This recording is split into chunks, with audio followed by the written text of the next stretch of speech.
అయ్యప్ప స్వాముల కోసం ఉల్లిగడ్డ, ఎల్లిగడ్డ లేకుండా దొండకాయ కర్రీ ఎలా చేయాలో చూద్దాం. ముందుగా ఒక గిన్నె తీసుకొని ఆయిల్ వేసుకొని, ఆయిల్ బాగా మరిగేటప్పుడు అందులోకి పోపు దినుసులు ఆవాలు, జీలకర్ర, మినపగుండ్లు, శనగపప్పు, పసుపు, ఎండుమిరపకాయ వేసి బాగా వేగనివ్వాలి. చిటపటలాడుతున్నప్పుడు చిన్నగా కట్ చేసుకున్న దొండకాయ ముక్కల్ని వేసేసుకొని ఒక నిమిషం అయితే ఇలా నూనె తేలే వరకు వేగనివ్వాలి.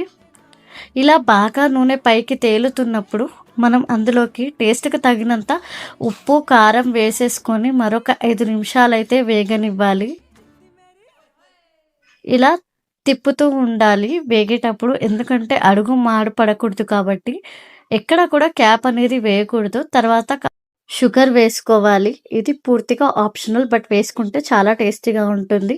మరొక 5 నిమిషాలకి కర్రీ అయితే ఉడికిపోతుంది. తర్వాత కొత్తిమీర చల్లేసుకుంటే వేసిన ఆయిల్ అంతా కొత్తిమీరకి పట్టేస్తుంది. అంతే గిన్నెలోకి సర్వ్ చేసుకోవడమే.